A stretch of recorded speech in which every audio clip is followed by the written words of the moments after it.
तो फिजिक्स में अब चोर और पुलिस के क्वेश्चन भी काम आने लगे हैं। यस डियर स्टूडेंट्स, आज न्यूमेरिकल स्टार्ट करेंगे 11th के chapter motion in straight line से।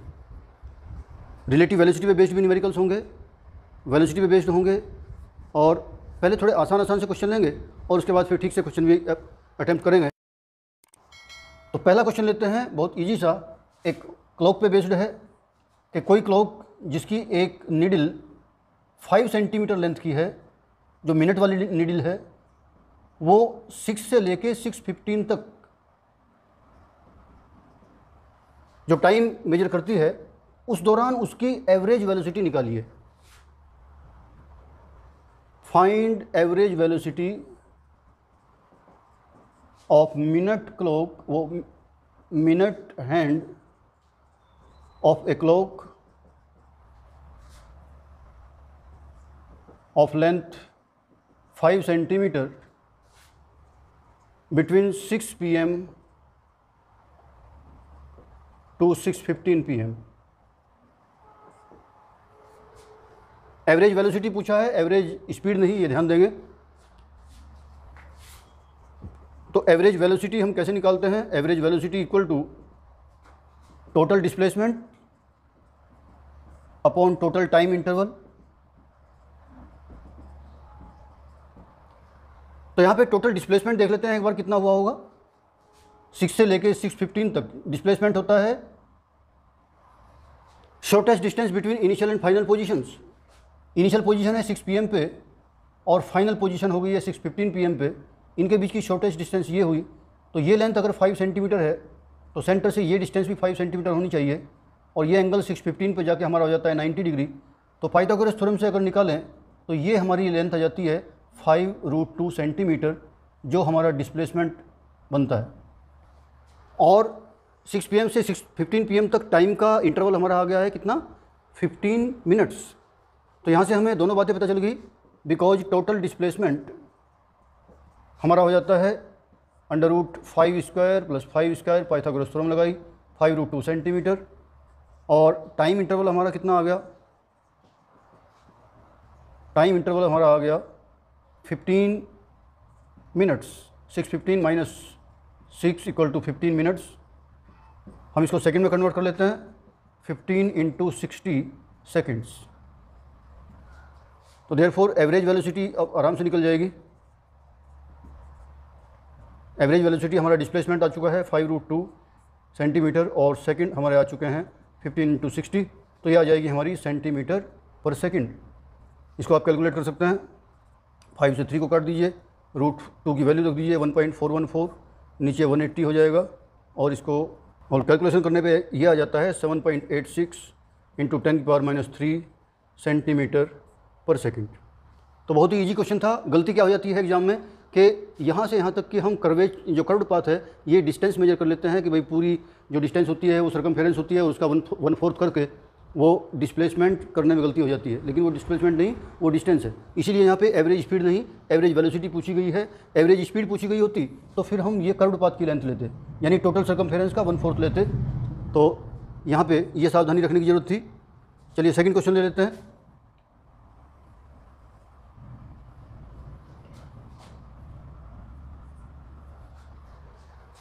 एक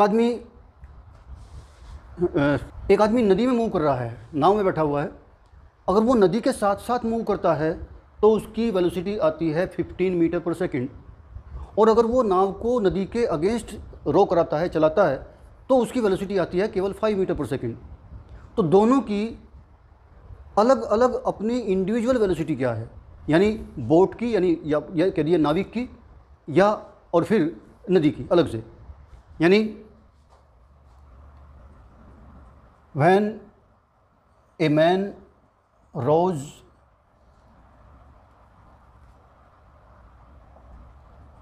with the river,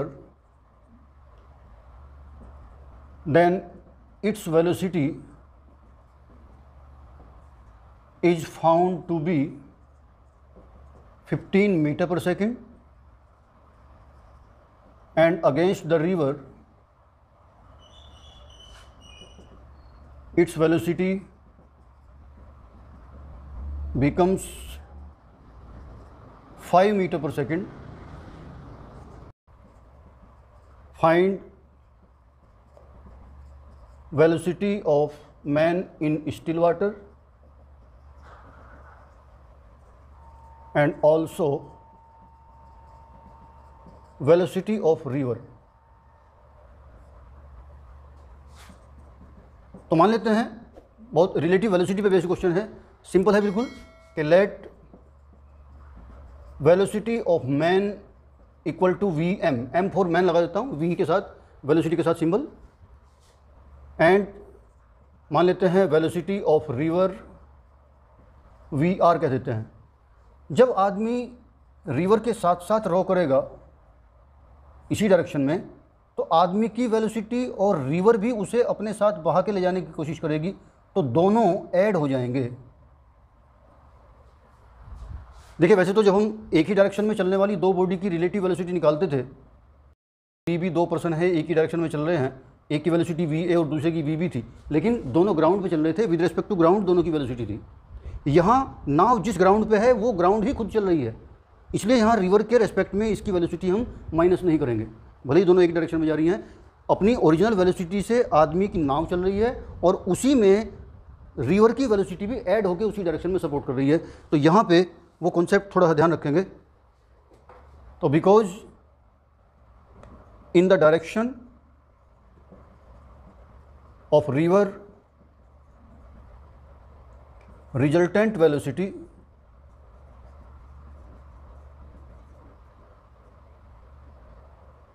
equal to V M plus V R, आदमी की वेलोसिटी भी और रिवर की वेलोसिटी भी दोनों ऐड कर लेंगे। और ये हमें क्या दी है, रिवर के साथ 15 मीटर पर सेकेंड। तो because V M plus V R equal to हो जाएगा हमारा 15, ये हमारी होगी फर्स्ट इक्वेशन। सेकेंड, चलिए ये फर्स्ट पार्ट कर देता हूँ, ये सेकेंड कर लेते हैं। अगेंस्ट द रिवर, ये केस बिल्कुल उसका उल्टा है। जब दो गाड़ियां आमने सामने आती थी तो उनकी रिलेटिव वेलोसिटी जब निकालते थे तो प्लस होती थी, क्योंकि डायरेक्शन अपोजिट थी, एक को डायरेक्शन को माइनस हम एक को प्लस लेते थे। खैर ये बातें हो चुकी हैं, लेकिन यहाँ जिस ग्राउंड पे मोशन हो रही है वो ग्राउंड खुद ही मोशन में है। तो अगर ये आदमी नदी के अगेंस्ट चलता है, दूसरा केस मैं यहाँ बना देता हूँ, नदी इधर को जा रही है और ये नाव चलाने वाला आदमी इधर को जाना चाहता है, तो अगर ये वी वेलोसिटी से इधर को जाना चाहता है तो वी वेलोसिटी से नदी इसको पीछे भी और खींच रही है, तो यहाँ जो रिलेटिव वेलोसिटी आएगी वो वी माइनस वी लिखी जाएगी, और वो हमें दी गई है 5 मीटर पर सेकेंड। तो because V minus V equal to 5, ये हमारी सेकेंड इक्वेशन हो जाएगी। अब दोनों इक्वेशंस को फटाफट सॉल्व कर लेंगे और ये हमारा आंसर आ जाएगा। चलिए मैं फटाफट यहाँ कर देता हूँ।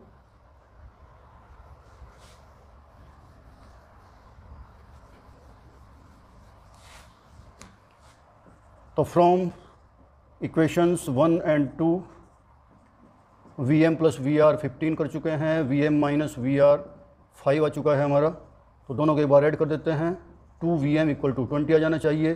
तो V M equal to 10 metre पर सेकेंड, ये मैन की वेलोसिटी आ चुकी है, पहला आंसर आ चुका है। ये वैल्यू अगर मैं इक्वेशन 1 में रख दूँ तो यहाँ पे फिर वी आर की वेलोसिटी हमारी आ जानी चाहिए 5 मीटर पर सेकेंड, ये रिवर की वेलोसिटी आ जाएगी। तो इस तरह से दो सिंपल से क्वेश्चन आराम से कर लिए हमने, दो बिल्कुल सिंपल से क्वेश्चन थे। चलिए नेक्स्ट क्वेश्चन लेते हैं अब, थर्ड क्वेश्चन।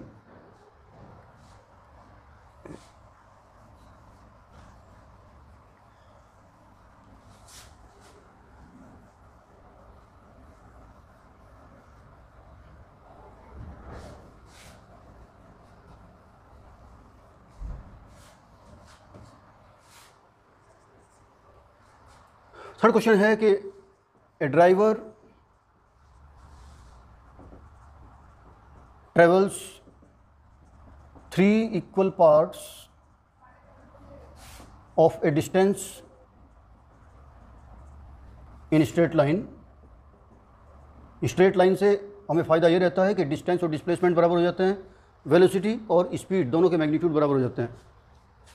तो a driver travels 3 equal parts of a distance in straight line in with 10 kilometre per hour different velocity से वो ट्रेवल कर रहा है 20 kilometre per hour and 60 kilometre per hour. जो भी कोई डिस्टेंस थी, मान लीजिए ये डिस्टेंस है कोई, इसके 3 इक्वल पार्ट्स किए। अगर ये टोटल डिस्टेंस s थी तो इसके 3 इक्वल पार्ट्स हो गए s/3 s/3 s/3। ये पहले वाला जो पार्ट था वो 10 किलोमीटर पर आवर की स्पीड से ट्रेवल किया यहाँ से यहाँ तक। सेकंड पार्ट में अपनी स्पीड बढ़ाई 20 किलोमीटर पर आवर किया। थर्ड पार्ट में अपनी और स्पीड बढ़ा दी और ये 60 किलोमीटर पर आवर की स्पीड से ट्रेवल किया, मान लीजिए ए से लेके और बी तक टोटल डिस्टेंस। तो a driver travels 3 equal parts of a distance in straight line with 10 kilometre per hour, 20 kilometre per hour and 60 kilometre per hour. Find his average velocity. Straight line है तो average speed भी कह सकता था। Average speed straight line में average velocity और average speed दोनों बराबर रहेंगे। सॉल्यूशन करते हैं। देखिए वैसे तो जब चलिए तो हम जानते हैं एवरेज वेलोसिटी होती है total displacement upon total time interval. तो बिकॉज एवरेज वेलोसिटी का हमें पता है total displacement upon total time interval, अभी क्वेश्चन किया था।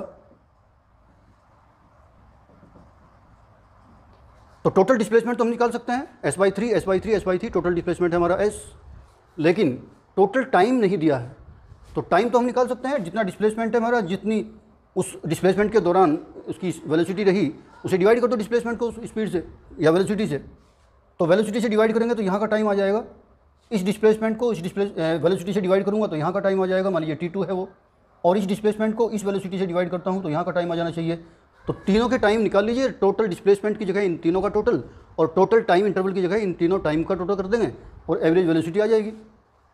तो एक बार इन t1 t2 t3 की वैल्यू निकाल लेते हैं। Let total distance equal to s, क्योंकि हमें वेलोसिटी हर पार्ट में किलोमीटर पर आवर में दी है तो बेहतर रहेगा कि हम इसको किलोमीटर में मान के चलें।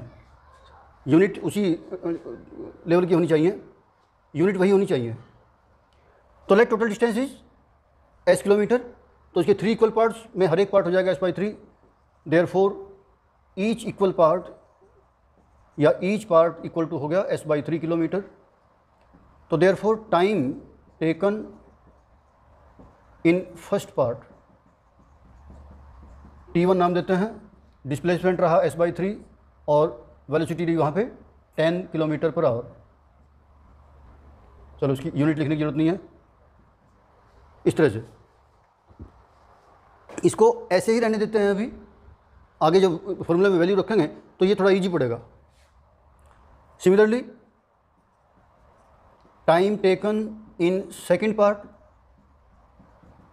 t2 इक्वल टू वही डिस्टेंस है लेकिन वेलोसिटी हो गई थी 20।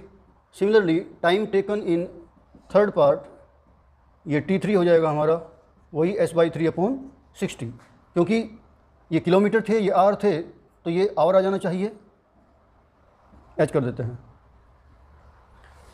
तो देयरफॉर इन तीनों को जोड़ देता हूँ तो टोटल टाइम की जगह लिख सकते हैं और टोटल डिस्टेंस ऊपर की s/3 जोड़ के वहाँ आ जाता है। तो देयरफॉर एवरेज वेलोसिटी आ जानी चाहिए। बिल्कुल सिंपल क्वेश्चन है। एवरेज वेलोसिटी जो डेरिवेशन में मैंने किया था, ये समझो कि डेरिवेशन का ही एक पार्ट कर रहे हैं। तो टोटल डिस्प्लेसमेंट हो जाएगा हमारा s/3 plus s/3 plus s/3, तीनों पार्ट की टोटल डिस्टेंस हुई। और पहले पार्ट का टाइम s/3 अपॉन 10, दूसरे पार्ट का टोटल s/3 अपॉन 20 और तीसरे पार्ट का टोटल s/3 अपॉन 60। तो ऊपर क्यों ना हम s/3 को कॉमन ले लें या तीनों को जोड़ लेता हूँ तो s/3 3 बार जुड़ के आ गया 3 × s/3 और नीचे से s/3 अगर कॉमन ले लेता हूँ, यहाँ थोड़ा सावधानी बरतेंगे तो जहाँ जहाँ s/3 है वहाँ पे 1 रह जाएगा। तो पहली टर्म बचेगी 1/10, सेकंड 1/20 और थर्ड 1/60। ये फ़ायदा रहा कि s/3 से s/3 कैंसिल हो गया। अगर यहाँ पे इनकी वैल्यू s/30 s/60 s/180 करते तो यहाँ पे कैलकुलेशन में थोड़ी सी मेहनत करनी पड़ती। तो आगे बढ़ जाते हैं। तो एवरेज वेलोसिटी क्या आ गई हमारी? एवरेज वेलोसिटी को चाहो तो सिंबल v के ऊपर बार लगा देते हैं। यहाँ पे जगह कम थी तो उसकी ज़रूरत पड़ी, याद आया। तो तो पहले ही हमें बार लगा लेना चाहिए। तो वी बार इक्वल टू क्या आ गया, 3 अपॉन, नीचे इन तीनों का एलसीएम ले लेते हैं, बहुत सिंपल, 60 एलसीएम आ जाएगा। 10 से डिवाइड करते हैं 6, 20 से डिवाइड करते हैं 3, 60 से डिवाइड करते हैं 1, जितने से डिवाइड करके जो आया उसके ऊपर मल्टीप्लाई करते जाते हैं, आप इस बात को बेहतर जानते हैं। तो 3 अपॉन, इनका टोटल आ जाएगा 10 अपॉन 60, 60 को ऊपर ले जाइए, तो 3 इंटू 60 अपॉन 10, और ये आ गया हमारा 18 किलोमीटर पर आवर। तो बिल्कुल सिंपल सा क्वेश्चन था। मेन पार्ट इस फॉर्मूले का रहता है कि total displacement upon total time interval, ये हम कहाँ से निकाल के लाएँ इनकी वैल्यू, और ठीक से पुट करके कैलकुलेशन करें तो बहुत ही ईजी क्वेश्चन बन जाता है। नेक्स्ट क्वेश्चन लेते हैं। तो नेक्स्ट क्वेश्चन ये है कि 2 persons A and B are at the opposite ends of a road 480 kilometre long, 480 kilometre long length की कोई रोड है, स्ट्रेट लाइन मान के चलेंगे। A can cover this distance in 8 hours and B in 10 hours. इस 480 kilometre की distance को ए जो है वो 8 घंटे में कवर कर सकता है और बी 10 घंटे में कवर कर सकता है। They start moving at the same time towards each other. एक ही टाइम में दोनों आमने सामने से एक दूसरे की ओर चल पड़ते हैं, एक उधर से एक इधर से। तो क्वेश्चन पूछा गया है कि कितने टाइम बाद में मिलेंगे, how much time will they take to meet and at what distance from A, और जब वो मिलेंगे तो वो पॉइंट ए से कितनी दूर होगा। तो रिलेटिव वेलोसिटी पे क्वेश्चन है बेस्ड ये भी, लेकिन वेलोसिटी कोई से की भी नहीं दी है, वेलोसिटी भी हमें खुद निकालनी है और फिर रिलेटिव वेलोसिटी भी खुद निकालनी है, और बाकी टाइम वगैरह तो आगे इसने पूछा ही है। तो सॉल्यूशन स्टार्ट करते हैं ऐसे। बिकॉज टोटल डिस्टेंस है हमारी 480 kilometre, time taken by A है कितना, 8 hours, and time taken by B ये है 10 आवर्स। तो देयरफॉर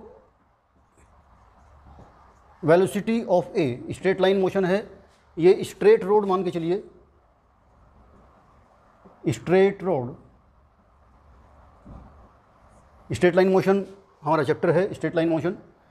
तो वेलोसिटी ऑफ ए क्या हो जाएगा, वेलोसिटी टोटल डिस्प्लेसमेंट हमारा 80 है और टोटल टाइम उसको लगता है 8 आवर्स, तो ये हो गया 60 किलोमीटर पर आवर। और सिमिलरली वेलोसिटी ऑफ बी क्या हो जाएगी, 480 upon 10, that is 48 kilometre per hour. लेकिन क्योंकि एक अपोजिट डायरेक्शन में हमें लेना पड़ेगा, तो एक की वेलोसिटी हमें पॉजिटिव लेनी पड़ेगी और दूसरे की निगेटिव लेनी पड़ेगी। मान लीजिए ये ए और बी दो पर्सन्स थे जो 480 किलोमीटर की डिस्टेंस पे थे और एक साथ मूव करना शुरू कर देते हैं, बी इधर को और ए इधर को।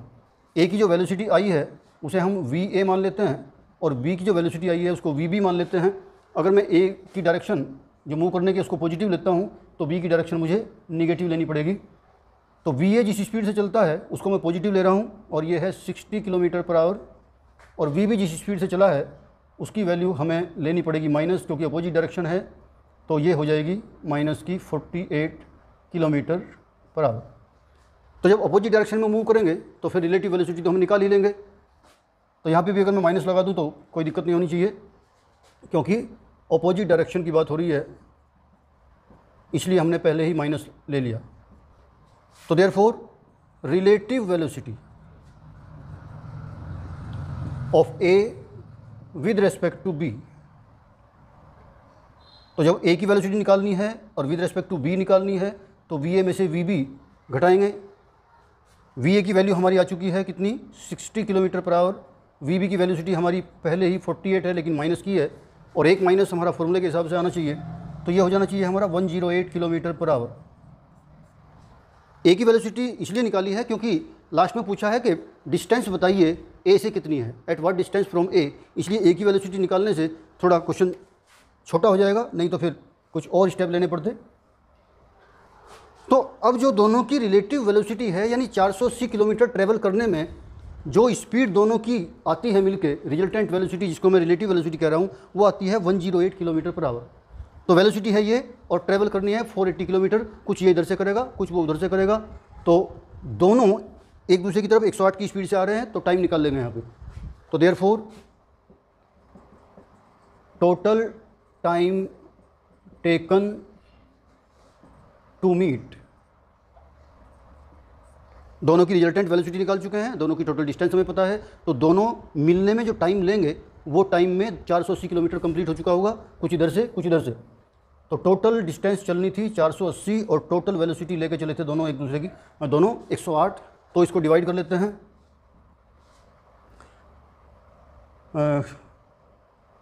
12 से काट लेते हैं, और ये कितना आ जाएगा, 9 चौक 36, 4 इंटू 4/9 आवर्स। मिनट बनाना चाहें तो नेक्स्ट पे मिनट बना सकते हैं, 4 आवर्स कंप्लीट हो गए, ये हो गया। और 4/9 आवर्स के चाहो तो मिनट बना सकते हैं,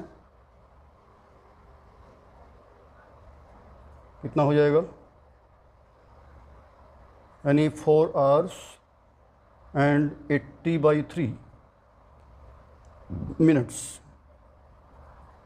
तो थोड़ा सोल्व करें तो 26 तो पूरा आ जाएगा, तो ये आ जाएगा 4 आवर्स 26.7 मिनट्स। तो इतने टाइम बाद वो दोनों मिलेंगे। आंसर आप यहाँ भी लिख सकते हैं पूरा, या इसको ही डेसिमल में कन्वर्ट कर दीजिए या फिर मिनट में कन्वर्ट कर दीजिए। तो अगर दोनों आमने सामने से चलते हैं, एक 60 की स्पीड से, एक 48 की स्पीड से, तो दोनों मिलेंगे 4 घंटे और 26.7 मिनट के बाद।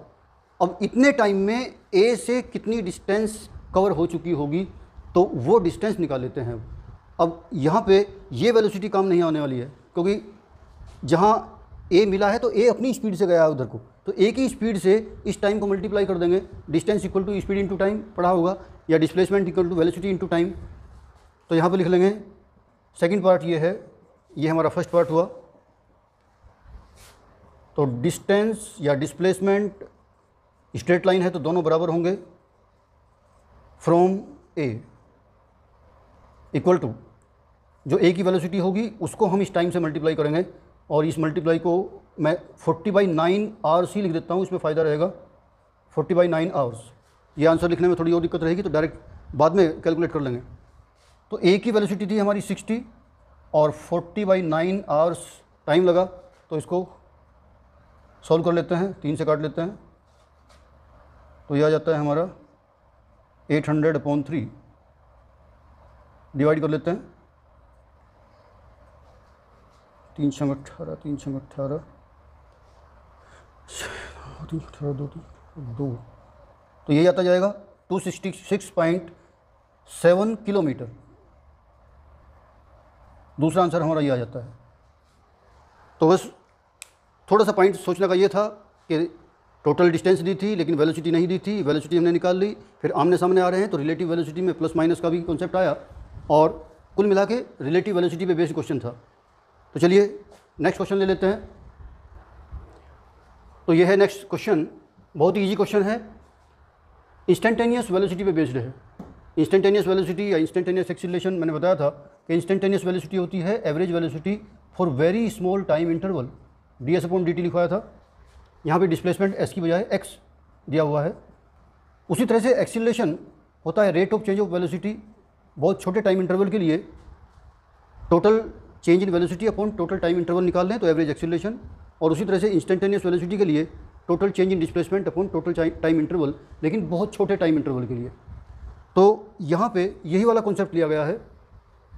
तो क्वेश्चन ये है कि displacement of a particle starting from rest at t = 0, यानी टाइम t = 0 से स्टार्ट किया है। जब उन्होंने घड़ी देख के स्टार्ट किया तब उस बॉडी ने स्टार्ट किया था मूव करना, और वो डिस्प्लेसमेंट उस बॉडी का तो क्वेश्चन ये है कि displacement of a particle starting from rest at t = 0, यानी जब बॉडी रेस्ट में थी तब टाइम भी 0 था स्टार्टिंग में, तो वो डिस्प्लेसमेंट दिया जाता है x = 3t² - t³।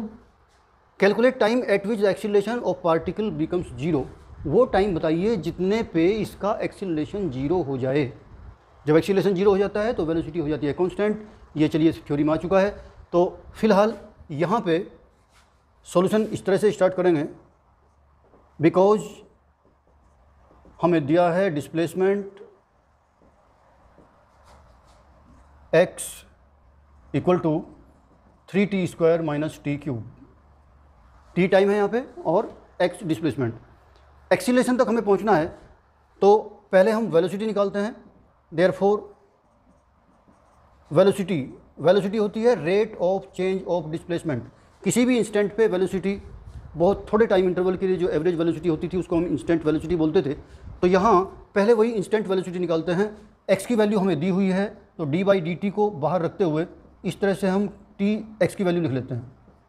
और डिफ्रेंशिएशन आप लोगों ने नहीं पढ़ा है तो मैं थोड़ा हिंट यहाँ पे दे देता हूँ कि अगर हम D by D T of T की पावर n करते हैं, ये फॉर्मूला होता है इसका, तो ये हो जाता है n इंटू टी की पावर n माइनस 1। यानी अगर हम t की पावर कुछ भी है उसका डिफ्रेंशिएशन करते हैं तो देखो यहाँ भी t है तो यहाँ भी t होना चाहिए। ये n पावर यहाँ आके और ऊपर एक पावर कम कर देते हैं, तो बिल्कुल सेम हम यहाँ पे अप्लाई करेंगे। ये 3 तो इससे पहले कांस्टेंट क्वांटिटी है, इसको आप डी बाई डी टी से बाहर ले सकते हैं। तो जैसे ही मैं ब्रैकेट खोलता हूँ तो डिफ्रेंशिएशन एक बार टी स्क्वायर का होगा और फिर अलग से टी क्यूब का, इस तरह से।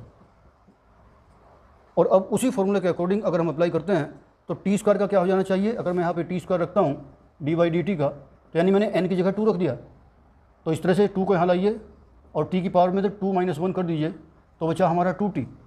तो 3 पहले से ही है, टी स्क्वायर का आ गया हमारा 2t मल्टीप्लाई में माइनस। उसी तरह से यहाँ पे 3 पावर पहले ले लेंगे और t की पावर यहाँ पे 1 कम करके 2 कर देंगे। तो ये हमारी आ गई वेलोसिटी जो डी बाई डी टी करके आई x का। इसे बोलते हैं differentiation of x with respect to t। तो ये हो गया हमारा वेलोसिटी की वैल्यू आ गई 6t माइनस 3t स्क्वायर। लेकिन वेलोसिटी तो हमसे पूछा ही नहीं, हमें पूछा है एक्सीलरेशन। लेकिन थ्योरी में हमने पढ़ रखा है कि एक्सीलरेशन होता है rate of change of velocity. तो जिस तरह से यहाँ पे rate of change of displacement करके हमने वेलोसिटी निकाल लिया, इसी तरह से एक बार और इसका डिफ्रेंशिएशन करके rate of change of velocity आएगा, जिसको एक्सीलरेशन कहेंगे। तो कैसे लिखेंगे, देयरफॉर एक्सीलरेशन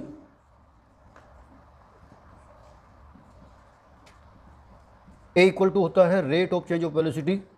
यानी उसी तरह से अब की बार हम डी बाई डी टी कर रहे हैं v की वैल्यू का, और v की वैल्यू आई थी हमारी ये, तो इसको मैं ऐसे लिख सकता हूँ। यहाँ पे फिर 6 कांस्टेंट है तो डी बाई डी टी को t के साथ लिख लेंगे। ये आप स्टेप शॉर्ट कर सकते हैं, मैं समझा के बता रहा हूँ, नहीं तो डायरेक्ट आप 6 और D by D T of t करेंगे, क्या आ जाएगा एक बार देखेंगे। मैं बता रहा हूँ यहाँ अब की बार t की पावर है 1, तो n की जगह अगर मैं 1 रखता हूँ यहाँ पे, तो यहाँ भी आप n की जगह 1 रखिए और t की पावर 1 माइनस 1 कर दीजिए, तो ये तो 1 है ही, और ये हो जाएगा t की पावर 0, और t की पावर 0 की वैल्यू हो जाएगी 1। तो इस तरह से D by D T of T यानी सिंगल पावर का अगर हम डिफ्रेंशिएशन करते हैं तो आ जाता है 1, तो 6 की तो मल्टीप्लाई हो जाएगी 1 में, और उसी तरह से यहाँ पे टी स्क्वायर का हो जाएगा 2t, जैसे यहाँ पे टी स्क्वायर का 2t आया था, और 3 की मल्टीप्लाई उसमें हो जाएगी इस तरह से। तो ये आ गया हमारा 6 माइनस 6t, ये हमारा आ गया एक्सीलरेशन जो हमसे पूछा गया था। तो डिस्प्लेसमेंट से हम एक्सीलरेशन तक पहुँचे, एक बार डिफ्रेंशिएशन किया तो हमारी वेलोसिटी आई, फिर वेलोसिटी का भी डिफ्रेंशिएशन कर दिया तो एक्सीलरेशन आ गया। और हमसे पूछा गया था कि एक्सीलरेशन जब 0 हो जाए उस टाइम की वैल्यू बताइए, calculate time eight which acceleration is 0। तो एक्सीलरेशन आ चुका है, इसको 0 करके t की वैल्यू निकाल दीजिए। तो ये मैं हटा देता हूँ यहाँ से, यानी when acceleration a equal to 0, तो a की वैल्यू 0 पुट करके करते हैं, 0 इक्वल टू 6 माइनस 60, 60 को इधर ले आओ प्लस हो जाएगा, और t की वैल्यू आ गई हमारी 1 सेकेंड। यही हमारा आंसर आ गया। तो जिस मूविंग बॉडी का डिस्प्लेसमेंट ये दिया है, हमने आंसर ये निकालने में कामयाब रहे कि t इक्वल टू 1 सेकेंड बाद उसका एक्सीलरेशन 0 हो जाएगा, यानी उसकी वेलोसिटी में चेंज आना बंद हो जाएगा, यानी वो कांस्टेंट वेलोसिटी से मूव करना स्टार्ट कर देगी। खैर ये बातें तो पूछी नहीं है, फिर भी इनकी जानकारी हमें होनी चाहिए जब एक्सीलरेसिटी कांस्टेंट। चलिए नेक्स्ट क्वेश्चन पे आते हैं। तो नेक्स्ट क्वेश्चन है बहुत ही बढ़िया क्वेश्चन कि the displacement x of a particle moving in one dimension under the action of a constant force is related to time t by the relation t equal to root x plus t. किसी particle का displacement time के साथ इस तरह से related है, जहाँ पे x हमें मीटर में दिया है यानी x कोई डिस्प्लेसमेंट है, एंड t सेकेंड में दिया है यानी t टाइम है। Find the displacement of the particle when its velocity is 0। बिल्कुल सेंस वही है जैसे पहले क्वेश्चन में पूछा गया था, वहाँ पे टाइम पूछा गया था कि जब एक्सीलरेशन 0 हो, यहाँ पे डिस्प्लेसमेंट पूछा गया है जब वेलोसिटी 0 हो। तो इसको शुरू करेंगे, बिल्कुल सिंपल क्वेश्चन है, सेम उसी मेथड पे है, उसी तरह से एक बार डिफ्रेंशिएशन करने से वेलोसिटी आने वाली है। तो मैं समझता हूँ आपकी समझ में आ गया होगा, तो आप आराम से करेंगे इसको। तो गिवन हमें है क्या कि t equal to root x plus t, क्योंकि वेलोसिटी निकालने के लिए वेलोसिटी हमें निकालनी है तो हमें x चाहिए, रूट एक्स नहीं। इसलिए रूट को हटाने के लिए पहले दोनों साइड का स्क्वायर कर लेते हैं। तो और करके कर लेता हूँ t square equal to x plus t. T वाली टर्म को एक तरफ ले जाएं तो उसमें बुराई कुछ नहीं है, तो t square minus t equal to x, या कह दीजिए कि एक्स को पहले ले लीजिए, x equal to t square minus t. Side interchange की जो भी साइन चेंज होंगे सब कैंसिल हो जाएंगे। तो अब डिस्प्लेसमेंट हमारे पास है, उससे वेलोसिटी निकालनी है, तो हम जानते हैं कि D x upon D T करते ही वेलोसिटी आ जाएगी। तो बिकॉज वेलोसिटी v होती है हमारी rate of change of displacement D x upon D T. X की वैल्यू यहाँ पे रख देते हैं, यानी D by D T of T square minus T. तो वेलोसिटी हमारी आ जानी चाहिए, ये डी बाई डी टी हम दोनों के ऊपर ले जाएंगे। डायरेक्ट कर सकते हैं तो डायरेक्ट कर सकते हैं, मैं थोड़ा सा इसको एक लाइन बढ़ा ही देता हूँ, इसमें कोई बुराई नहीं है। फिर वही डी बाई डी टी निकालने का तरीका, तो ये 2 पावर पहले आएगी, यहाँ पे 1 पावर लेस कर देंगे हम, तो ये हमारा हो जाएगा वही टी स्क्वायर का वही 2t, 2 पहले लाएंगे और यहाँ पे 1 पावर कम करेंगे, और यहाँ पे D by D T of T हो जाएगा वही 1 पावर थी उसको पहले लाएंगे और यहाँ पे 1 - 1 टी की पावर 0 हो जाएगी, जिसकी वैल्यू 1। तो ये हमारी वेलोसिटी की वैल्यू आई। यहाँ पूछा गया था कि जहाँ पे वेलोसिटी 0 हो वहाँ डिस्प्लेसमेंट कितना है, यानी गाड़ी चलते चलते उसकी वेलोसिटी 0 हो चुकी है, यानी गाड़ी रुक चुकी है, तो वहाँ वो कितनी डिस्प्लेसमेंट कर चुकी थी तब तक। तो पहले वेलोसिटी को 0 करके टी की वैल्यू निकाल लेते हैं और उस टी की वैल्यू वहाँ रख देते हैं जहाँ से हमें हमारा डिस्प्लेसमेंट निकल सके फर्स्ट इक्वेशन में। यहाँ चलो इसको इक्वेशन फर्स्ट लिख लेता हूँ, तो लिखेंगे when velocity v equal to 0, तो ये हो जाएगा हमारा 0 इक्वल टू 2t - 1, और यहाँ से t की वैल्यू आ जाती है 1/2 सेकेंड। तो ये t की वैल्यू 1/2 सेकेंड यहाँ पर रख देते हैं। तो therefore putting value of t जो कि 1/2 सेकेंड आई हमारी इन इक्वेशन 1, हमारा डिस्प्लेसमेंट आ जाएगा। हाँ, तो इक्वेशन तो हमने थोड़ा इसको मॉडिफाई करके ये बना ली थी, इस टी को इधर ले गए थे, तो इक्वेशन 1 चलो उसकी बजाय मैं इसको लिखना ठीक रहेगा। तो यहाँ पे वैल्यू रख देते हैं x इक्वल टू, तो t की वैल्यू हाफ रखी, हाफ का स्क्वायर हो गया माइनस हाफ, तो कितना हो गया 1/4 माइनस 2, तो कितना आ जाएगा, एलसीएम लेंगे 4 करके तो -1/4, तो यह आ जाता है हमारा 1/4 मीटर, यानी डिस्प्लेसमेंट हमारा नेगेटिव आया, यानी बॉडी नेगेटिव डिस्प्लेसमेंट पे थी, जहाँ से चली थी वहाँ से अपोजिट डायरेक्शन में आया है इसका डिस्प्लेसमेंट। चलिए नेक्स्ट क्वेश्चन लेते हैं अब। तो ये है अपना नेक्स्ट क्वेश्चन, जो चोर और पुलिस के बीच का क्वेश्चन है। तो फिजिक्स में अब चोर और पुलिस के क्वेश्चन भी काम आने लगे हैं। तो चलिए देखते हैं क्या क्वेश्चन है। A police jeep is chasing a culprit going on a motorbike. जो कल्प्रिट था यानी जो चोर था वो मोटर बाइक पे जा रहा था। The bike takes a turn at a speed of 72 kilometre per hour, और 72 किलोमीटर पर आवर की स्पीड से चलते हुए वो एक मोड़ पे मुड़ जाता है। The jeep follows it at a speed of 108 kilometre per our. Jeep उसके पीछे 108 किलोमीटर पर आवर की स्पीड से दौड़ी जा रही है। Crossing the turning 10 seconds later than the bike, यानी पुलिस की जो जीप है जो 108 की स्पीड से भले ही चल रही है, लेकिन चोर के मोड़ मुड़ने के 10 सेकंड बाद पुलिस मोड़ तक पहुंचती है। तब तक 10 सेकंड तक चोर आगे निकल जाता है। अब क्या है कि how far from turning will jeep catch up with the bike. अब मोड़ के कितनी डिस्टेंस के बाद चोर को पुलिस पकड़ पाएगी। पकड़ेगी तो है ही, क्योंकि इसकी स्पीड बहुत ज़्यादा है। चोर की स्पीड तो केवल 72 है, पुलिस की स्पीड 108 है, तो दोनों की स्पीड को मान लेते हैं कांस्टेंट है, यानी स्पीड किसी की भी नहीं बढ़ रही है, अपनी हाईएस्ट स्पीड पे हैं, तो उसी स्पीड पे रन कर रहे हैं दोनों।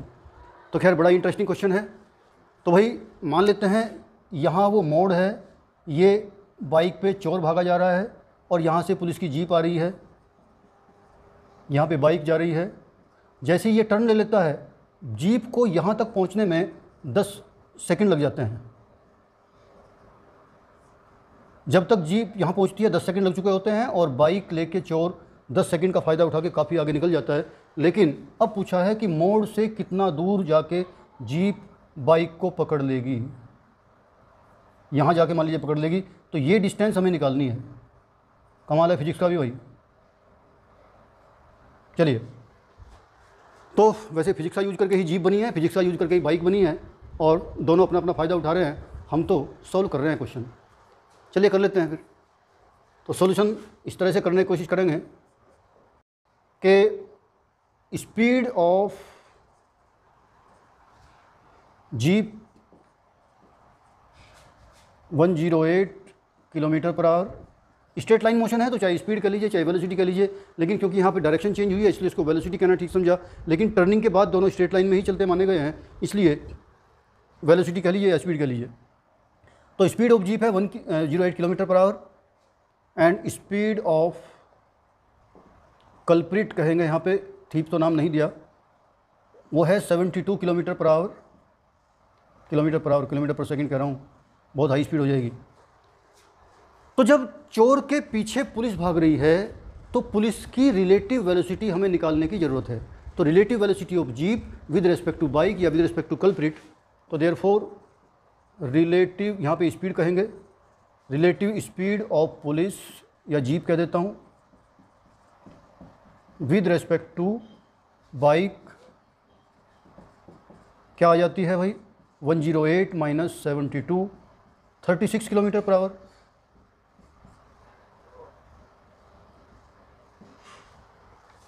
अब बाइक के पीछे पुलिस की जो स्पीड है, रिलेटिव स्पीड वो केवल 36 किलोमीटर पर आवर की है, और 10 सेकंड बाद जब जीप कॉर्नर पे पहुंची तो उन 10 सेकंड में ये चोर कितनी डिस्टेंस जा चुका था इसका भी हमें पता करना पड़ेगा, क्योंकि वही डिस्टेंस पुलिस को अब कवर करनी है। तो because distance covered by culprit in 10 seconds, देखिए टाइम सेकंड में दिया है और यहाँ पे जो वेलोसिटी थी वो सब हमें किलोमीटर पर आवर में दी हैं, तो हम उनको पहले से ही मीटर पर सेकंड में कन्वर्ट कर लें तो बहुत अच्छा रहेगा। आप लोग जानते होंगे किलोमीटर पर आवर को मीटर पर सेकंड में कन्वर्ट करने के लिए 5/18 से मल्टीप्लाई कर देते हैं, तो जीप की स्पीड आ जाती है हमारी 30 मीटर पर सेकंड।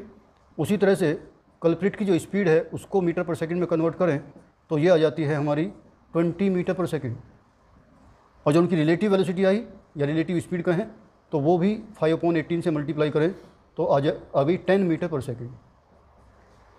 तो जीप ये समझो कि पुलिस के पीछे 10 मीटर पर सेकंड की स्पीड से भाग रही है, 30 पुलिस की है, 20 चोर की भी है अपनी, तो कुल मिला के दोनों का डिफरेंस हो गया 10 की स्पीड से पुलिस उसके पीछे भागती हुई लग रही है। तो 10 सेकंड में ये जो कल्प्रिट था वो 20 मीटर पर सेकंड की स्पीड से कितनी दूर जा चुका था, तो distance covered by culprit in 10 seconds, तो डिस्टेंस होती है स्पीड इनटू टाइम, स्पीड उसकी 20 की थी, 10 सेकंड तक वो मोड़ के बाद पुलिस से बचता हुआ चलता रहा, तब तक वो 200 मीटर दूर जा चुका था। जब जैसे ही पुलिस मोड़ पे आई उसे चोर 200 मीटर डिस्टेंस पे दिखाई दिया और तब उसने अपनी जीप कल्प्रिट की तरफ, जीप उसकी बाइक की तरफ दौड़ा दी।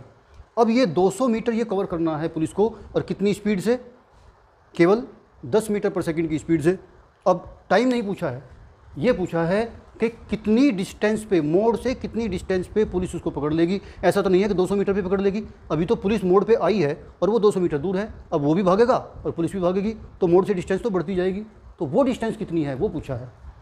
तो पहले पुलिस जिस स्पीड से चल रही है उस स्पीड से वो कितने टाइम में इस चोर को पकड़ेगी, पहले वो टाइम निकाल लेते हैं। Therefore time taken by the jeep to catch up with the bike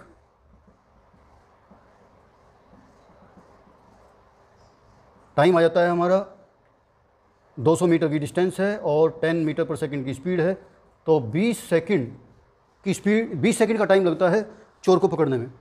लेकिन 20 सेकंड तक जीप कितनी स्पीड से चलती रही, 108 किलोमीटर पर आवर की, यानी 30 मीटर पर सेकंड की स्पीड से जीप 20 सेकंड तक दौड़ी, तब जाके वो जो फासला था दोनों के बीच का 200 मीटर का, वो 20 सेकंड में कवर हो पाया।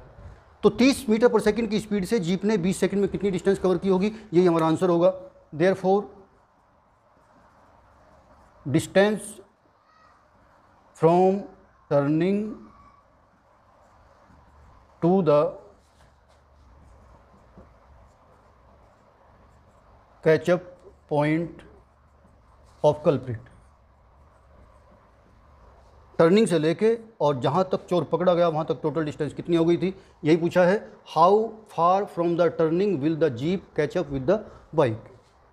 तो डिस्टेंस हो जाएगी हमारी 30 मीटर पर सेकंड की स्पीड से जीप चल रही थी, 20 सेकंड तक वो चोर के पीछे दौड़ती रही। तो 600 मीटर डिस्टेंस पे मोड़ से तब जाके चोर पकड़ा जाएगा। तो चोर और पुलिस के बीच जो 200 मीटर डिस्टेंस थी उसे कवर करने में पुलिस को 400 मीटर और दौड़ना पड़ा। तो उस 400 मीटर को दौड़ने में जाके वो 200 मीटर कवर हुआ। ये बात आप समझ गए होंगे। तो ये हमारा आंसर आया। तो अच्छा क्वेश्चन था। चलो फिजिक्स की हेल्प से चोर पकड़ा गया भाई। चलिए नेक्स्ट क्वेश्चन लेते हैं। तो ये है हमारा अगला क्वेश्चन। ए ड्रंकार्ड, एक पियक्कड़ आदमी, लो भाई फिजिक्स में ये भी आ गया अब। A drunkard walking in a narrow lane, एक शराबी आदमी जो पिए हुए था एक बारीक सी गली में जा रहा था। टेक्स 5 स्टेप फॉरवर्ड, वो 5 कदम आगे चलता है, एंड 3 स्टेप्स बैकवर्ड, और 3 कदम पीछे हट जाता है, ज़्यादा ही पी रखी है। Followed again by 5 steps forward and 3 steps backward, फिर आगे 5 कदम चलता है, फिर 3 कदम पीछे हट जाता है। तो इंपॉर्टेंट आदमी है इसका मतलब, जो फिजिक्स में इतना एक अच्छा क्वेश्चन बन के आया। तो जो ड्रंकार्ड है वो एक बारीक सी गली में जा रहा है, जो ज़्यादा नहीं मुड़ सकता। तो 5 कदम सीधे चलता है, फिर 3 कदम पीछे हट जाता है, फिर 5 आगे चलता है, फिर पीछे हट जाता है 3 कदम। तो इस तरह से वो बार बार ये रिपीट कर रहा है। और क्या दिया है कि each step is 1 metre long and requires 1 second. उसका हर कदम 1 मीटर लेंथ का है और हर कदम में उसको चलने में 1 सेकेंड लग जाता है। क्या क्वेश्चन है भाई? Plot the x t graph, उसका डिस्प्लेसमेंट टाइम ग्राफ खींचिए। एक्स फॉर डिस्प्लेसमेंट होता है और टी फॉर टाइम। तो plot the x t graph, उसकी मोशन का डिस्प्लेसमेंट टाइम ग्राफ खींचिए। एक अच्छा क्वेश्चन बन जाता है यहाँ पे। Determine graphically and otherwise, graphically भी बताइए और थ्योरेटिकली कैलकुलेट करके भी बताइए। How long the drunkard take, drunkard को कितना टाइम लगेगा, उस शराबी को कितना टाइम लगेगा टू फॉल इन ए पिट, एक गड्ढे में गिरने में 13 metre away from the start, जहाँ से वो चला था वहाँ से 13 मीटर दूर एक गड्ढा है, जब तक वो उसमें गिरेगा तब तक वो कितना टाइम ले लेगा। तो ये क्वेश्चन है।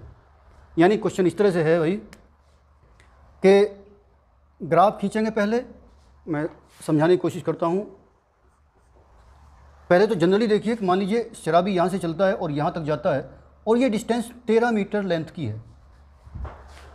अब ये आदमी चलता है तो पहले 5 मीटर चला और 3 मीटर पीछे हट गया। तो डिस्प्लेसमेंट पहले 5 मीटर करिए, फिर -3 मीटर करिए, तो कुल मिला के 2 मीटर चला।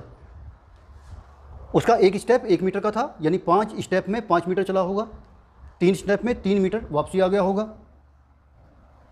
तो 5 मीटर में 5 सेकंड लगे होंगे, एक स्टेप उसका 1 सेकंड का है, 3 स्टेप में 3 सेकंड ये लगे होंगे, कुल मिला के उसे 8 सेकंड लगे हैं। और 8 सेकंड में चल कितना पाया? केवल 2 मीटर। तो हर बार वो 5 स्टेप आगे बढ़ के 3 स्टेप पीछे हट के टाइम ले लेता है 8 सेकंड और चल पाता है केवल 2 सेकंड। चलना है उसे 13 मीटर डिस्टेंस कवर करनी है। लेकिन ध्यान ये रखिए कि हर स्टेप में पहले 5 मीटर आगे बढ़ता है वो। सॉल्यूशन के लिए ध्यान रखिए, अगर 2-2 मीटर को मैं 13 मीटर तक देखूं कि कितने पार्ट बनते हैं, तो 2 6 12 6 पार्ट बनते हैं। लेकिन उससे पहले अगर 1 स्टेप या 2 स्टेप हम कम कर लें तो 2 चौक 8 करके देखिए। पहले जो एक बार में वो 5 स्टेप आगे बढ़ता है, उन 5 स्टेप को पहले हम इन 13 में से कम कर लीजिए, फिर देखिए क्वेश्चन कितना आसानी से हो जाता है। क्योंकि अगर एक बार आगे बढ़ने पे 5 मीटर जब वो चलता है 5 स्टेप, अगर तभी गड्ढा आ गया तो वो गिर चुकेगा, फिर वो वापस कहाँ आ पाएगा। तो 5 मीटर पहले लेस कर दीजिए और पहले 8 मीटर तक का क्वेश्चन हल कीजिए कि उसे 8 मीटर तक जाने में कितना टाइम लग जाएगा। क्योंकि वो एक बार में 8 सेकंड लेता है जिसमें केवल 2 मीटर चलता है। तो 8 मीटर तक 4 हिस्से हो गए, 1 2 3 4, ये है 2-2 मीटर के 4 हिस्से। 5 मीटर चलना, 3 मीटर पीछे हटना, कुल मिला के 2 मीटर। और हर बार उसे कितने लग रहे हैं? 8 सेकंड। यहाँ भी 2 मीटर में 8 सेकंड, यहाँ भी 2 मीटर में 8 सेकंड, यहाँ भी 2 मीटर में 8 सेकंड। तो 8 मीटर डिस्टेंस कवर हो चुकी है उसकी, और वो 8 चौक 32 सेकंड हमारे ले चुका है, 32 सेकंड ले चुका है। अब अगली बार जब वो 5 मीटर आगे बढ़ेगा तो गड्ढे में गिर चुका होगा, अब 3 मीटर वापस नहीं आ पाएगा। तो ये पॉइंट इसका खास पॉइंट था इस क्वेश्चन का। तो अगले 5 मीटर चलने में वो कितना टाइम ले लेगा? 5 सेकंड। तो कुल मिला के 32 सेकंड यहाँ तक हो चुके थे और 5 ये, वो 37 सेकंड लेगा, यानी 37 सेकंड्स उस गड्ढे में गिरने में वो लेगा। तो ये तो हमारा आंसर एक जनरली हम जो ओरली करने की कोशिश कर रहे हैं वो हुआ।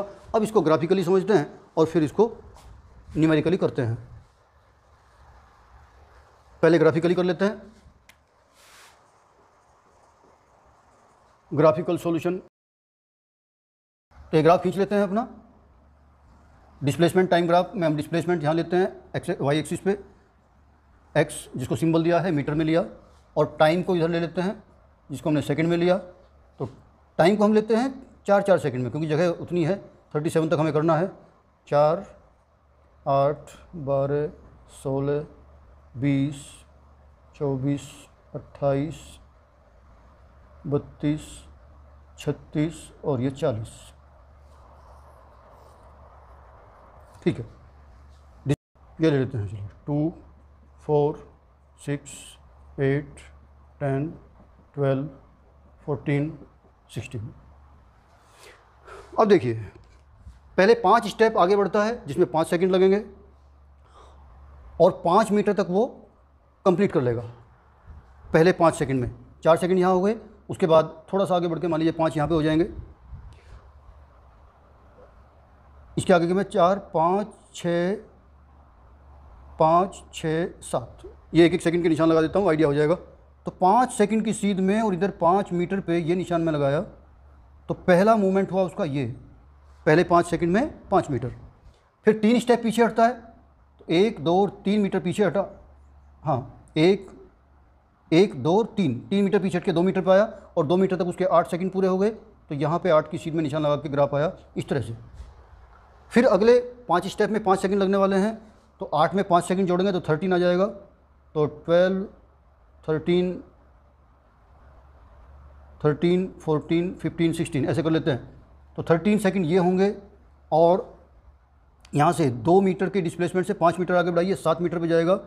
7 और ये 13, इनकी सीध में निशान आके आपको यहाँ लगाना पड़ेगा इस तरह से।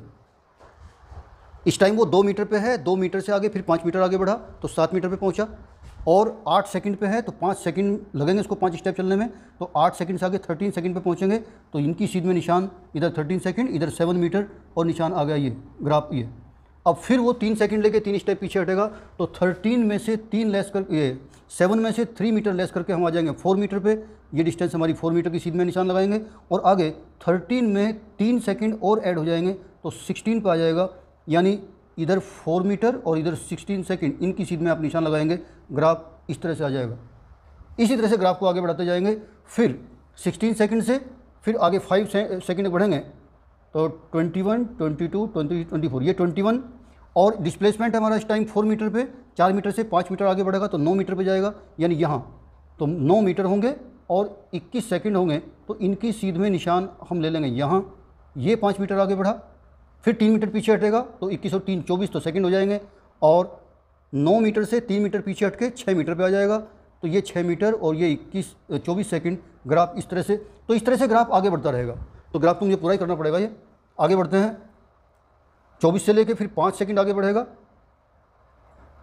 तो 29 सेकंड पे पहुंचेगा। ये 29, 30, 31, 32, तो 29 सेकंड पे जाएंगे, और 11 मीटर पे, 11 मीटर यहाँ आ जाएगा, 29 सेकंड ये आ जाएगा, और इनकी सीध में निशान करीब करीब यहाँ लगा लेते हैं। आप लोग जब ठीक से मेजरमेंट करके निशान लगाओगे तो ग्राफ बढ़िया आएगा। उसके बाद फिर 3 सेकंड फिर आगे लगना है उसको 3 स्टेप में, तो 29, 30, 31, 32 सेकंड हो जाएंगे, और उसके बाद ये 11वां मीटर से 3 मीटर पीछे हटेगा तो 8 मीटर पे आ जाएगा। तो 8 मीटर और 32 सेकंड पे यहाँ पे निशान हम लगा देंगे। उसके बाद 32 से आगे जो 5 मीटर चलेगा उसमें 37 सेकंड पूरे हो जाएंगे, और 37 सेकंड के बाद उसका गड्ढा आ जाता है, तो वहाँ इस 37वें सेकंड पे ये हमारे 13 मीटर कंप्लीट करते हुए और यहाँ पे गड्ढे में गिर जाएगा। तो ये तो होगा इसका ग्राफिकल सॉल्यूशन। तो ग्राफ से क्या कंप्लीट हमें दिख रहा है कि 13 मीटर की डिस्टेंस जब होगी तो वो 37 सेकंड कंप्लीट कर चुका होगा। तो यहाँ से हमें ग्राफिकल सॉल्यूशन मिल जाता है कि 37 सेकंड्स के बाद वो शराबी गड्ढे में गिर चुका होगा। तो यहाँ से हम कह सकते हैं आंसर इसका आ जाता है, after 37 seconds he will fall in the pit. एक तो सॉल्यूशन ग्राफ से तो हम ये डायरेक्टली पहुंच गए कि वो 5 सेकंड जो मैं बताया था रफ कैलकुलेशन में कि 5 सेकंड 5 मीटर कम कर लीजिए, वो कम करने की ज़रूरत नहीं पड़ी, ग्राफ खींचते गए और लास्ट का जो ग्राफ आया 5 मीटर वाला, वहाँ पे गड्ढा था ही, तो वो उसमें गिर जाएगा। 13 सेकंड पूरे हो जाएंगे, हाँ 13 मीटर डिस्टेंस पूरी हो जाएगी उसकी यहाँ पे, और 13 मीटर पूरे होते ही वो 31 सेकंड कंप्लीट करके गड्ढे में गिर चुका होगा। उसके बाद वो 3 मीटर अब पीछे नहीं आएगा। चलिए ये तो हुआ उसका ग्राफिकल। अब इसका अदरवाइज करते हैं जो दूसरा उसने बताया था। ये तो हमारा हो गया इसका फर्स्ट पार्ट, जो मैं इस तरह से कोने में कर देता हूँ। अब करते हैं इसका second part. Because he takes 5 seconds in moving forward 5 meters and takes 3 seconds in moving backwards 3 meters. Therefore total time उसका हो जाता है 8 seconds एंड टोटल डिस्प्लेसमेंट हो जाती है उसकी 5 पॉजिटिव डायरेक्शन में यानी फॉरवर्ड डायरेक्शन में और 3 बैकवर्ड में, तो 2 मीटर डिस्प्लेसमेंट हो जाती है 8 सेकंड में। Because total displacement to be covered is 13 meter,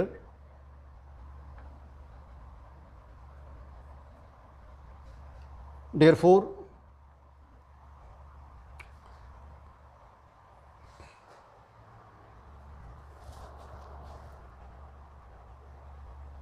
and कर दीजिए। And in last step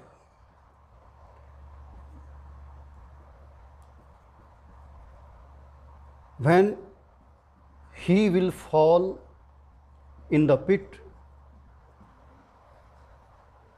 he will travel only 5 meter in forward direction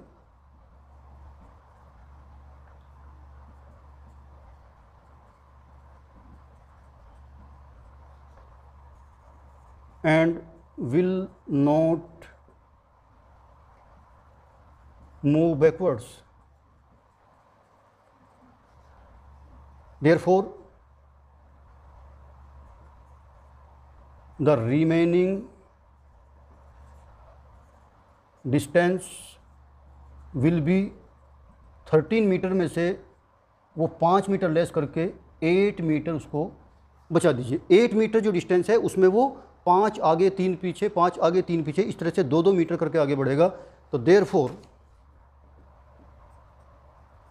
time taken in covering this 8 metre distance equal to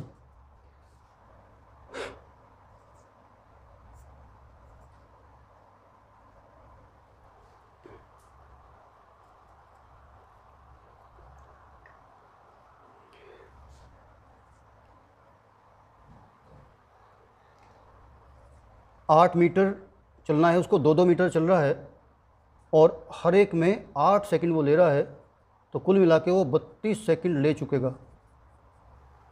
her 2 metre में 8 second, तो 2-2 metre के कितने part बनेंगे? 4 part बन जाएंगे और हर एक में 8 सेकंड लगेंगे, तो 32 सेकंड ले चुकेगा। और 5 सेकंड वो ये बताया है कि जिसमें फॉरवर्ड डायरेक्शन में चलेगा, पीछे नहीं आ पाएगा, 5 सेकंड ये जोड़ दीजिए।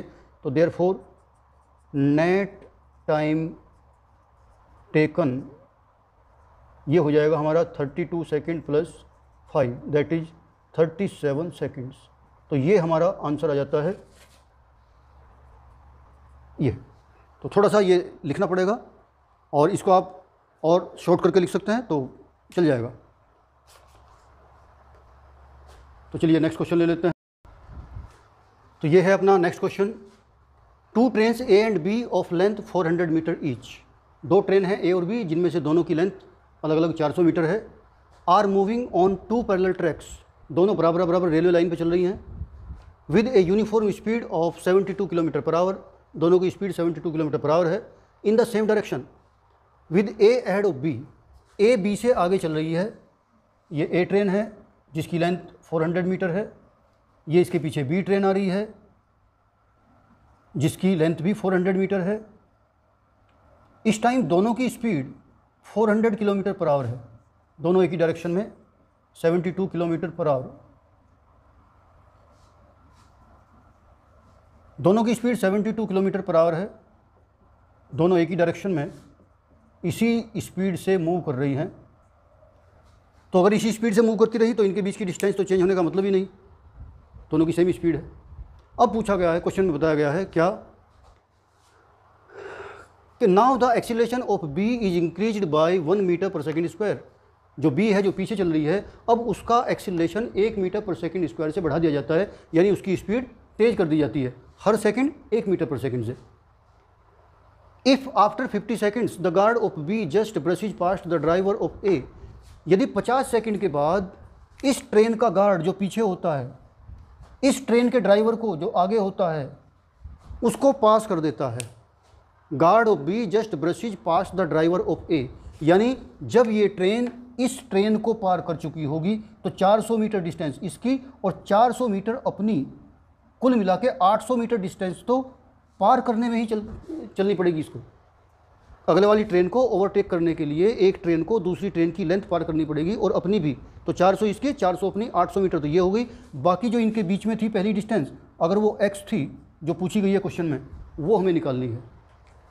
तो क्या कहता है, just brushes pass the driver of A, what was the original distance between them, दोनों ट्रेन के बीच की ओरिजिनल डिस्टेंस क्या थी। तो मान लेते हैं ओरिजिनल डिस्टेंस उनके बीच की x मीटर थी, क्योंकि ये मीटर में दिया है हमें।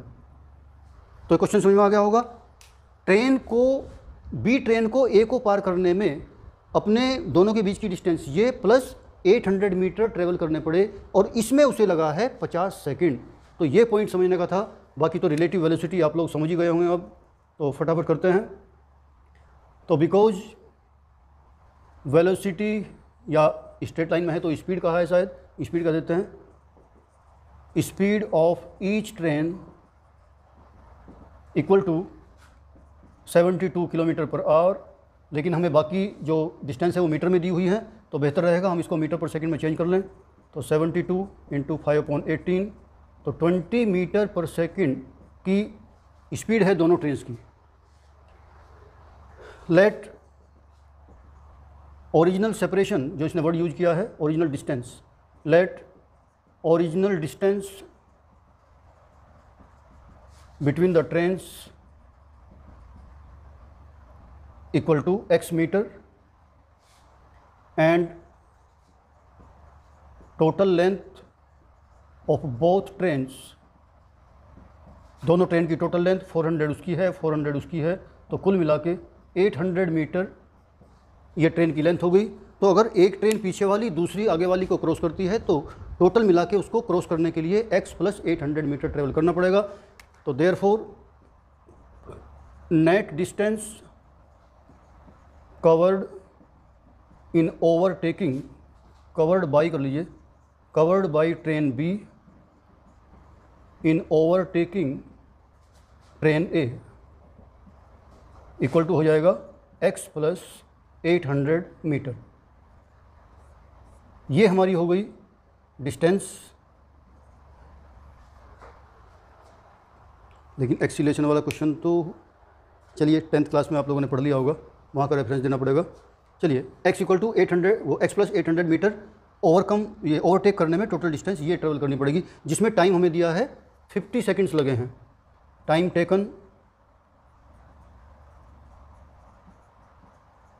t = लगा है 50 सेकंड्स। तो भाई डिस्टेंस पता लगी है और 50 सेकंड पता लगे हैं, लेकिन अब पीछे वाली ट्रेन यूनिफॉर्म वेलोसिटी या यूनिफॉर्म स्पीड से नहीं चल रही है। अगर यूनिफॉर्म स्पीड से चल रही होती तो मैं टोटल डिस्टेंस को, टोटल स्पीड जो बनती है 20, उससे डिवाइड करके टाइम निकाल लेता, जो मैं 50 के बराबर कर देता, मेरा आंसर आ जाता। लेकिन उसने पहले ही कहा है कि acceleration 1 metre per second square से बढ़ा दिया है, तो अब ये एक्सीलरेटेड मोशन है, इसलिए अब इसमें इक्वेशन ऑफ मोशन लगानी पड़ेगी। तो आप लोगों ने 10th क्लास में 3 इक्वेशन ऑफ मोशन पढ़ी होंगी, तो अब उनके डेटा इकट्ठे करते हैं। तो डिस्टेंस हमें मिल चुकी है, जिसे हम एस से डिनोट करते थे। 3 इक्वेशन एक बार मैं याद दिला देता हूँ। फर्स्ट इक्वेशन आपने पढ़ी होगी, v = u + at, second equation पड़ी होगी s equal to u t plus half a t square, और थर्ड इक्वेशन पड़ी होगी v square equal to u square plus 2as। इससे अगले वाले टॉपिक में मैं भी इनको प्रूव कराने वाला हूँ, लेकिन आपने पहले ही पढ़ रखा है तो क्वेश्चन बाई चांस आ गया तो मैं इसको यूज कर लेता हूँ। तो हम डिस्टेंस पता कर चुके हैं, यानी s पता लग चुका है, टाइम पता लग गया है हमें 50 सेकेंड, और एक्सीलरेशन हमें दिया है, acceleration a equal to 1 metre पर सेकेंड स्क्वायर। इनिशियल वेलोसिटी क्या है, क्योंकि u भी तीनों इक्वेशन में चाहिए हमें, तो अभी हमें तीन वेरिएबल्स मिल चुके हैं s t और a। ये तीनों किस में है भला, s t और a इसमें है सेकंड इक्वेशन में, तो इसमें हमें u और मिल जाए तो कुछ बात बने। अब u क्या है भाई, इनिशियल वेलोसिटी, यही मेन पॉइंट है इस क्वेश्चन का। इनिशियल वेलोसिटी u, किसकी इनिशियल वेलोसिटी, जो ओवरटेक करने वाली है, यानी b की इनिशियल वेलोसिटी क्या है, जब वो ओवरटेक करने के लिए आगे बढ़ी उस टाइम उसकी वेलोसिटी क्या थी। 72 नहीं कह सकते, जब ओवरटेक कर रही है आगे वाली को तो रिलेटिव वेलोसिटी लेंगे। बस यही पॉइंट मेन था कि b की relative velocity with respect to a ये क्या थी, तो u इक्वल टू था velocity of b with respect to a, और दोनों की वेलोसिटी बराबर थी, तो मैं 20 में कन्वर्ट कर चुका हूँ, तो 20 एक की 20 दूसरे की, तो एक ही डायरेक्शन में थी तो माइनस करके इनिशियल वेलोसिटी हम यूज करेंगे 0। ये बहुत इंपॉर्टेंट पॉइंट है इस क्वेश्चन का। तो अब हमें इक्वेशन ऑफ मोशन सेकंड के सारे डेटा हमारे पास हैं, तो उनकी वैल्यू रख देते हैं यहाँ पे। तो therefore from equation of motion s equal to u t plus half a t square, x की जगह रख देते हैं x प्लस 800, u हमारी वेलोसिटी आ गई थी b की with respect to a, plus half acceleration हमारा a बताया गया था 1 मीटर पर सेकेंड स्क्वायर, वो ये बढ़ाया गया था, और टाइम ओवरटेक करने में लिया गया था 50 सेकेंड, उसका करना पड़ेगा हमें स्क्वायर। तो फिर करने में देर क्यों है, तो x प्लस 800 इक्वल टू हो जाता है 1/2, और 50 का स्क्वायर हो जाता है 2500, इसको काट देते हैं तो 1250 हो जाएगा, और x इक्वल टू 1250 में से 800 लेस कर देंगे, तो दोनों ट्रेनों के बीच की जो ओरिजिनल डिस्टेंस थी वो 450 मीटर थी। ये एक सुंदर सा आंसर हमारा आ गया। तो बहुत अच्छा क्वेश्चन रहा।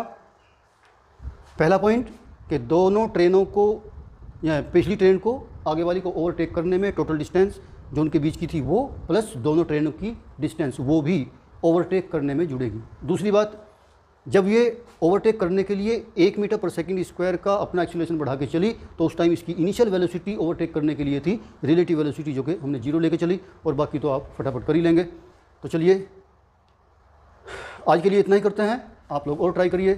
Thank you very much.